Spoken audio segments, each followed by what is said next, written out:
Shadow of the Golden Crane, issue number 4 from Dark Horse Comics. This is the final issue of this miniseries. So we start off with Sue meeting her sister, and I guess her sister's going to drive her to meet the kids, her nieces. And along the way, Hellboy gets attacked by some demon. Like, he just appears out of nowhere in front of the road and is fighting a demon. So Sue tells her sister to stop the car so that she can help.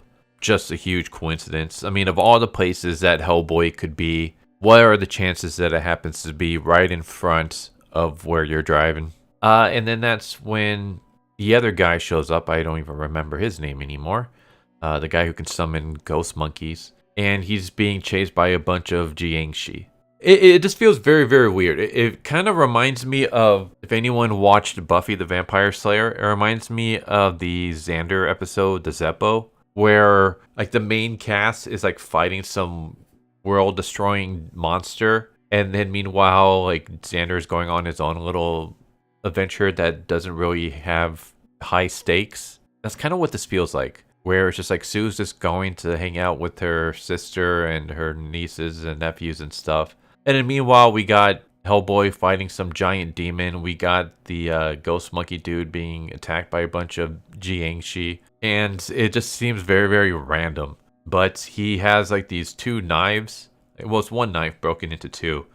And he gives it to Sue and he says, "Tell me what you can see from this." And then basically it's just the explanation for what the Golden Crane Society is. And that basically there were a bunch of demons and dark spirits. And from all corners of the land, men and women from all walks of life came together because they heard a voice calling to them. And the voice belonged to the spirit of a golden crane. And the Golden Crane assembled these heroes to fight evil and bestowed upon them objects, like sacred objects that would help them fight against the evil.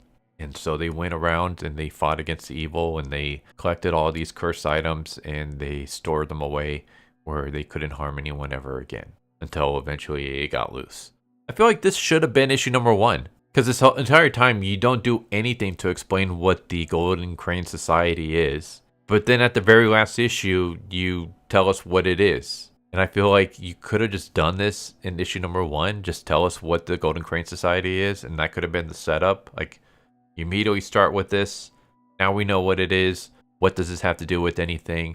And then that's when you tell us what this has to do with the ongoing story. But Sue tells like a story about how her grandpa came over to her house one time. And he snuck out in San Francisco with a sword. And he was trying to stop this one dude who had an item taken from the Golden Crane Society. And her uncle fought against the dude. And then a bunch of Jiangshi attacked. While her father was fighting against the Jiangshi, Sue noticed that the guy was going for the blade again. So she went and grabbed it. And that's when the crane talked to her and said that she was going to become a member when she grew up. And then Sue saves the day by taking out a coffee. And she just opens it. And then for some reason, all of the demons and spirits and stuff get sucked inside. How that works, I don't know. But that's how the day is saved. And that's pretty much what the issue is. It ends with them all having dinner. And everybody's happy. They're celebrating their victory. And then Sue is telling her nephew and niece the story about the Golden Crane. And I thought this was, I don't know, kind of lame, to be honest. I didn't care for this one. I liked all the other previous issues. But this one I didn't care so much for. I feel like the victory wasn't earned. It was literally just her vision didn't help her like figure out how to stop the evil. It was just her seeing the story of how the Golden Crane came to be.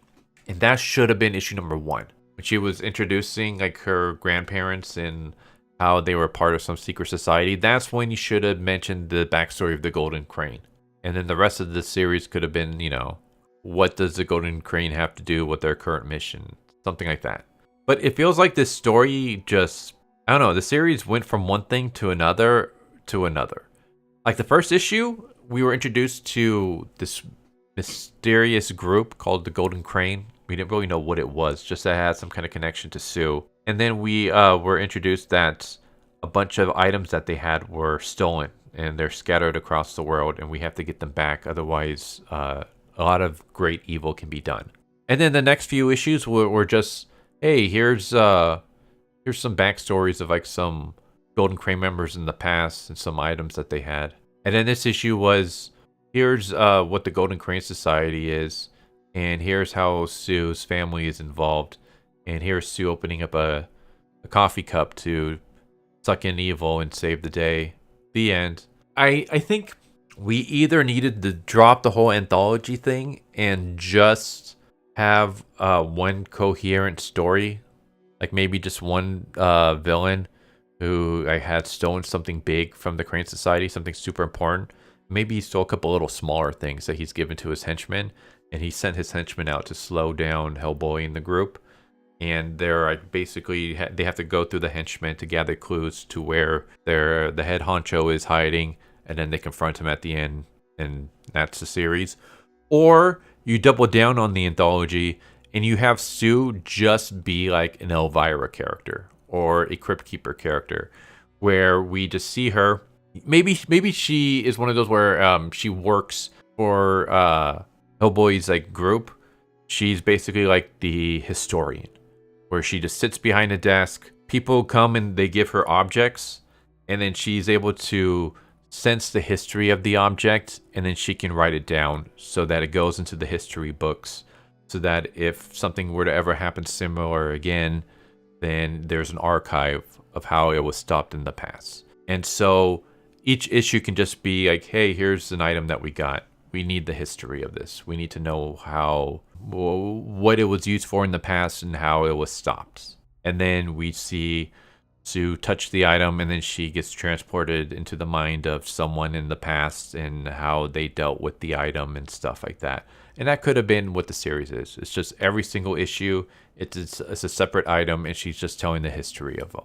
So you could have gone in like either of those directions, but the fact that like you kind of did neither, but also kind of both, in a sense that you set up that there was going to be like some kind of big evil, like someone went out there and stole a bunch of these items, but then we never saw that person, and that story just kind of got dropped. And then we had these like anthology stuff pop up, and then that kind of got dropped for this, where we just have, here's what the society is, because I feels like the writer remembered like, oh, I never went and explained what the Golden Crane was. Well, here's what the Golden Crane is, and then it's over. Yeah, I didn't care for this one too much, which is a shame because I enjoyed all the previous issues. I mean, you can go watch my videos on those. I liked them. I thought they were fun and entertaining. But this one just really dropped the ball. I don't care for the story. I didn't care for the past that it showed. I mean, the whole society thing was kind of interesting, but it didn't really, like, it was too summarized to really enjoy it. It felt more like someone just telling me, yeah, here's what the society is, rather than like showing me. Like, you could have had maybe this entire issue is just the history of the Golden Crane Society, how they came to be. So we could have had like a whole history of like maybe one of the members. We see it through their eyes. Maybe they're just a simple farmer. They get attacked by demons or whatever. Their family is killed, if you want to go the cliche route. But they get attacked by demons. They hear voices in their heads, and the voice helps them defeat one of the demons. And then the voice tells them, more of this is on its way.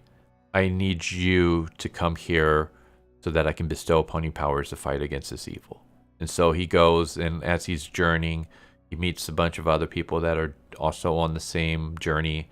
And then they meet the Crane, and then the Crane explains their story. And then maybe there's like a big evil, and they defeat the big evil. And the Crane's like, you guys did amazing for your first mission, but there's more, and here's where I need to go. So they need to get separated so that they can each go and stop some kind of evil. And then that's kind of just how it ends. And then it ends with like Sue maybe talking with the Crane or something, where it's like, you know, even to this day, there's still evil out there, and there's still people that are out there willing to fight that evil. Like something like that, I don't know, would have maybe been better, rather than it just, everything here, it feels very convenient. What are the chances that of all the places Hellboy is going to turn up with the demon, it's going to be on the same exact road at the same exact time that Sue and her sister are driving? What are the chances that to stop this evil, all they need is a cup or a jar of some kind, and they just happen to have a thermos that they use to suck in all the spirits and souls and stuff like that? I don't know. It to me, it feels like very weak writing, and I think this was a good series that ended with a poorly done issue. So that was kind of a shame. Hopefully, if they do like a a repeat of this, like a second volume. Hopefully it's a lot better. Well, hopefully it ends better, I guess is what I should say, because this was 3 good issues and then 1 terrible one. Like this ending was bad, but the other 3 issues I had fun with. Those are my thoughts. Anyways, I hope you enjoyed the video. Hope to see you next time. Take care. Later. Thank you for watching my video. I hope you enjoyed it. If you didn't, I still want to thank you for watching it this far, and I hope the next one is more to your liking. With that said, thank you once again, and I hope you guys and gals have a good one. Later.